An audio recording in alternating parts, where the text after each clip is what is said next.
Olá, o meu nome é Gonçalo, bem-vindos ao Paleotomista.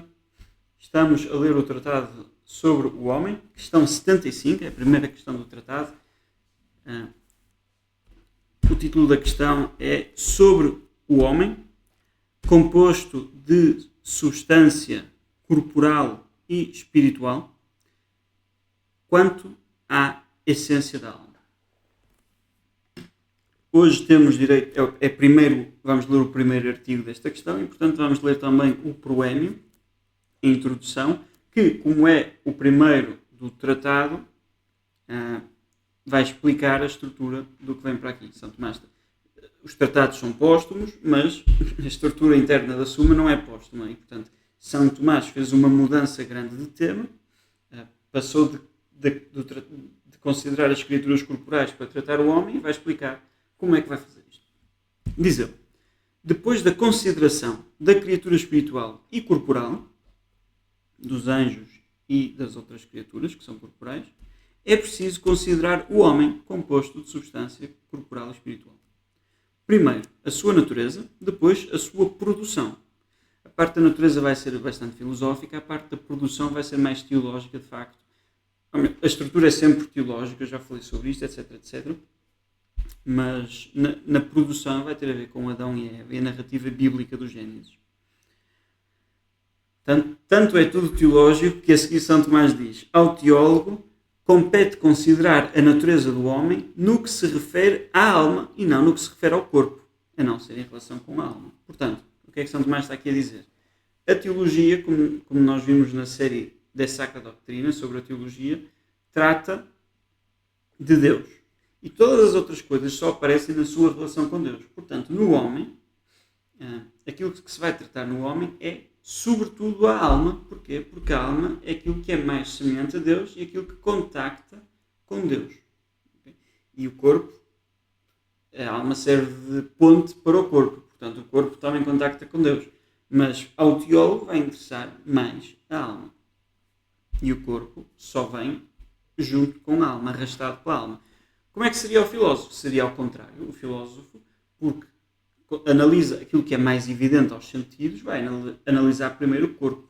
E porque vê que o corpo uns corpos têm certas operações que outros não têm, então vai chegar à conclusão de que existe uma alma.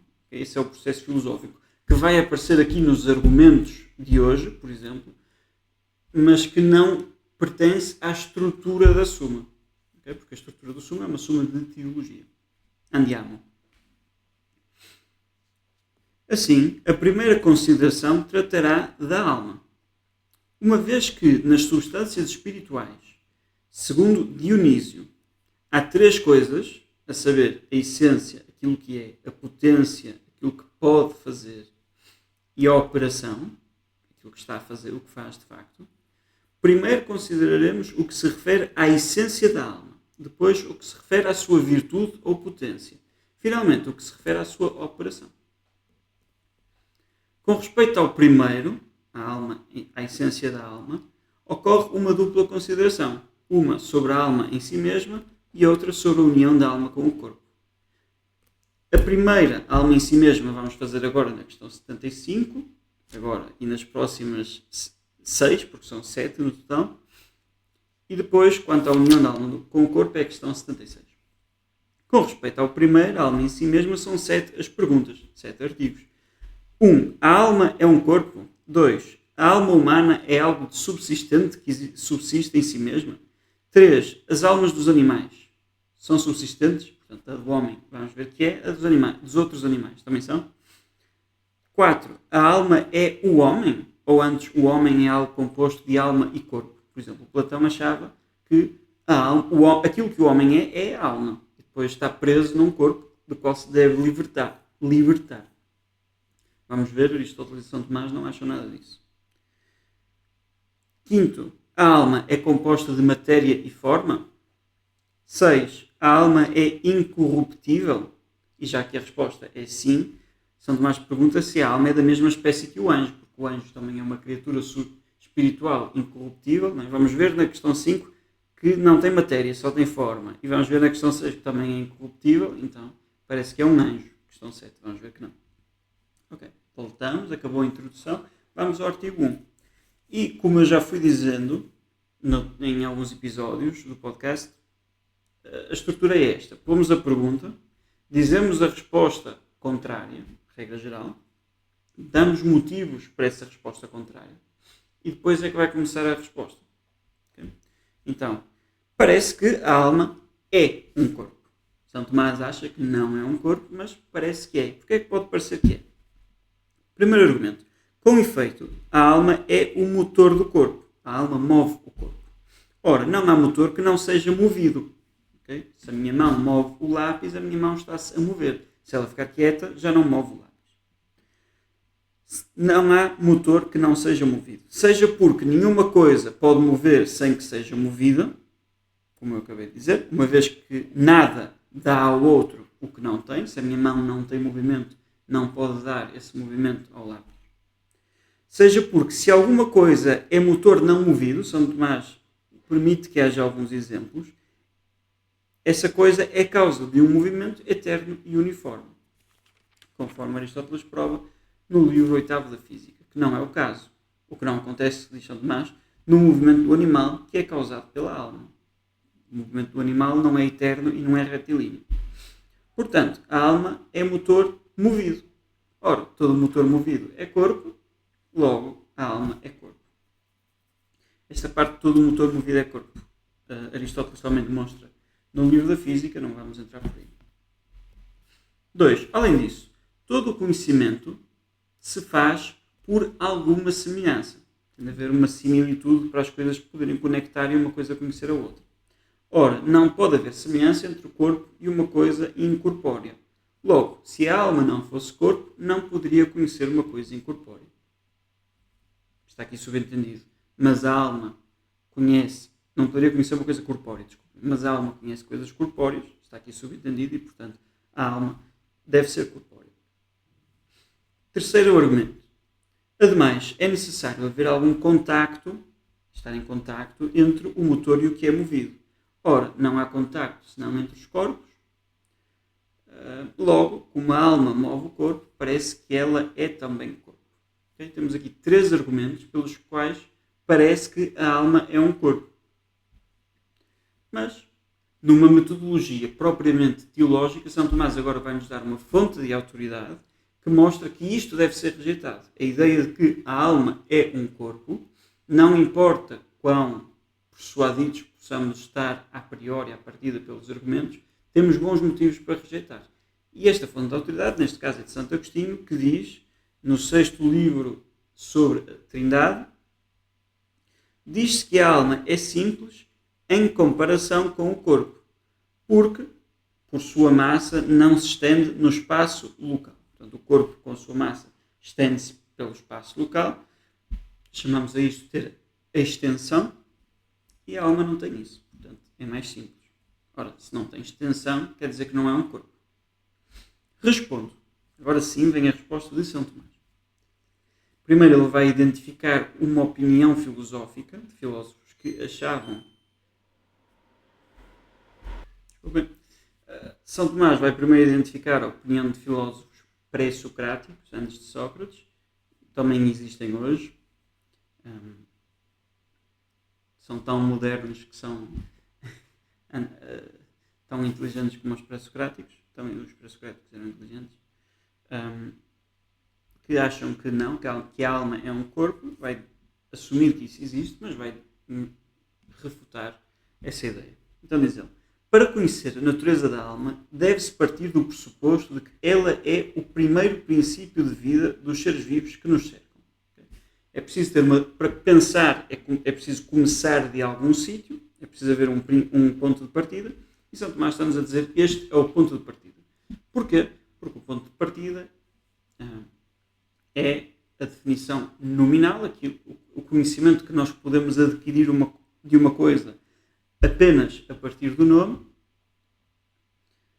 e a palavra anima, em latim, é o que dá origem a um animado e inanimado. Portanto, as coisas que estão vivas nós chamamos animadas, que têm alma, e as coisas que não estão vivas são inanimadas.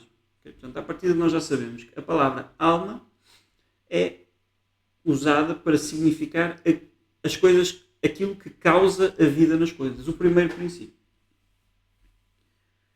Okay. Depois aos seres vivos chamamos de animados e aos carentes de vida de inanimados.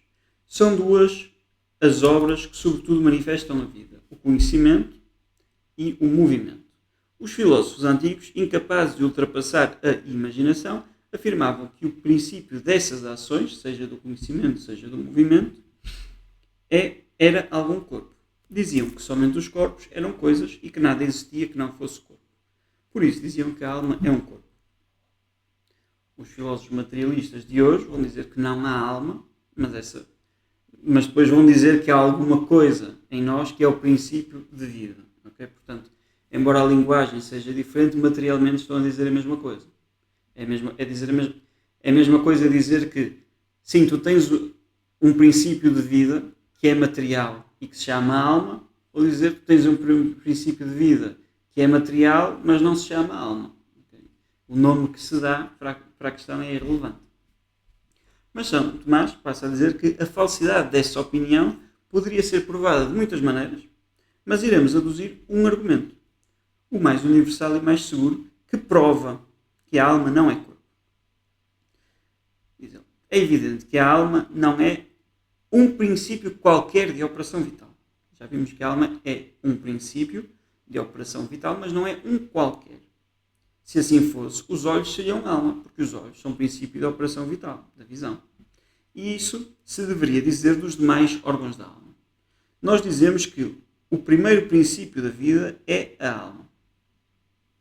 Embora algum corpo possa ser um princípio de vida, como o coração é o princípio da vida animal, um corpo não pode ser o primeiro princípio da vida. É claro que ser o princípio de vida, ou ser vivo, não convém ao corpo enquanto é corpo. Do contrário, todo o corpo seria vivo ou princípio de vida. Assim, cabe a um corpo ser vivo ou princípio de vida enquanto ele é tal corpo. O que é que Santo Tomás está a dizer? Se bastasse ser corpo para ser vivo, se não fosse preciso mais nada, então todos os corpos seriam vivos. Okay? Se pertencesse à natureza de corpo ser vivo, então todos os corpos seriam vivos. Dado que não pertence, significa que é preciso outra coisa qualquer que vai dar ao corpo essa capacidade. Mas o que é tal em ato, de facto, neste momento, que existe de tal maneira, é-o em razão de um princípio que é chamado o seu ato. Por conseguinte, a alma, que é o primeiro princípio da vida, não é corpo, mas é o ato do corpo. Assim como o calor, que é o princípio de aquecimento, não é corpo, mas é um ato do corpo. É alguma característica do corpo que lhe permite existir dessa maneira. Claro que a alma vai ser um ato particular, é forma substancial, não uma forma acidental, mas é uma forma na mesma. É uma propriedade daquele corpo que lhe dá aquele modo de ser, de existência. Okay. Acabou a resposta de São Tomás, pela qual ele demonstra que não é corpo. Ainda não demonstrou que é uma alma espiritual, que vai sobreviver à morte, ainda não está a falar dessas coisas. Ele está a falar da alma. O que ele disse até aqui aplica-se à alma humana, mas aplica-se também à alma dos animais e às almas das plantas e das bactérias. Agora vai responder, acabou a resposta de São Tomás, ele vai responder às objeções que colocou. Diz ele, quanto à primeira, que era que uma coisa se move, é porque também é material, também é movida. Deve-se dizer que, como tudo o que se move é movido por outro, e isso não pode ser levado ao infinito, é necessário dizer que nem tudo o que move é movido.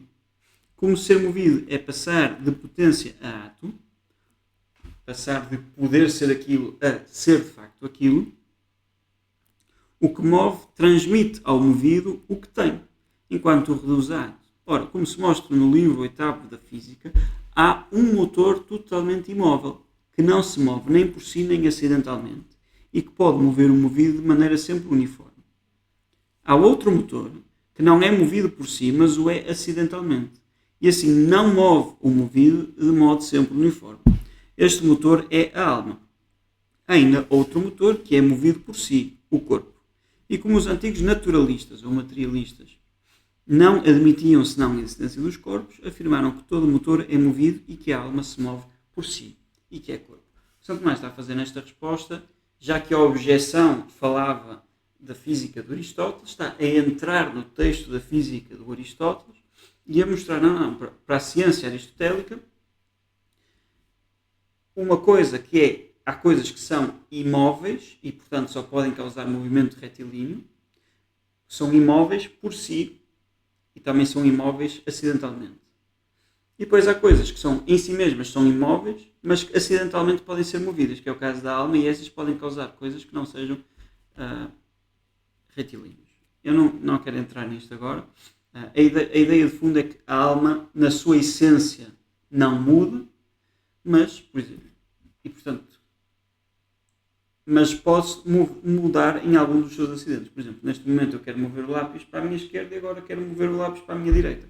Este movimento acidental na alma, que não é um movimento da sua essência, e portanto a alma continua a ser imóvel em si mesma, na sua essência, este movimento que lhe é acidental permite que haja esta mudança de direção no lápis. Quanto à segunda objeção, que tinha a ver com o conhecimento e a necessidade de uma semelhança entre o conhecedor e o conhecido. Deve-se dizer que não é necessário que a semelhança da coisa conhecida esteja em ato na natureza do que conhece. Mas, se alguém primeiro conhece em potência e depois em ato, é necessário que a semelhança da coisa conhecida não esteja em ato na natureza do que conhece, mas apenas em potência. Por exemplo, a cor não está em ato na pupila, mas só em potência. Ou seja, a pupila está em potência a receber aquela cor. Por isso, não é necessário que a semelhança das coisas corpóreas esteja em ato na natureza da alma. Ou seja, não é preciso que a alma em ato seja um corpo, mas que ela esteja em potência a tais semelhanças, que ela possa receber essas semelhanças. Como, porém, os antigos naturalistas, materialistas, desconheciam a distinção entre ato e potência, afirmavam que a alma é corpo, para que se conhecesse o corpo, e para que se conhecessem todos os corpos, afirmavam que a alma era composta dos princípios de todos os corpos. Por exemplo, o Tales achava que todas as coisas eram feitas de água, que depois era transformada para formar os vários corpos, e portanto a alma deveria ser feita de água também. Ok. Quanto ao a terceira objeção dizia que era preciso haver um contacto entre o motor e o movido, e para haver um contacto significaria que a alma seria um corpo. Deve dizer-se que há um duplo contacto. Um contacto de quantidade e um contacto de virtude. Aqui, para perceber melhor quantidade, podem ver a série das 24 teses tomistas, as teses 10, 11 e 12, julgo eu, sobre quantidade. No contacto de quantidade, o corpo não é tocado senão por um corpo. Para esta quantidade de matéria contactar com esta quantidade de matéria, isto só pode acontecer, este género de contacto quantitativo, em corpos. No contacto de virtude, a palavra virtude vem de virtus, em latim, que significa poder, potência, capacidade. No contacto de virtude, o corpo pode ser tocado por uma coisa incorpórea que move o corpo. Nada impede que o poder de Deus, por exemplo, mova um lápis. Deus não tem que ter um corpo para mover este lápis, mas ele é de tal maneira que tem o poder, a virtude de influenciar aquele lápis. Acabou o primeiro artigo. Estes artigos são densos, são longos. Eu podia só ler e o episódio tinha muito menos tempo, mas acho que todos usufruímos mais desta maneira. Muito obrigado pelo vosso tempo. Louvado seja Nosso Senhor Jesus Cristo, para sempre seja louvado em sua Mãe Maria Santíssima. Muito obrigado.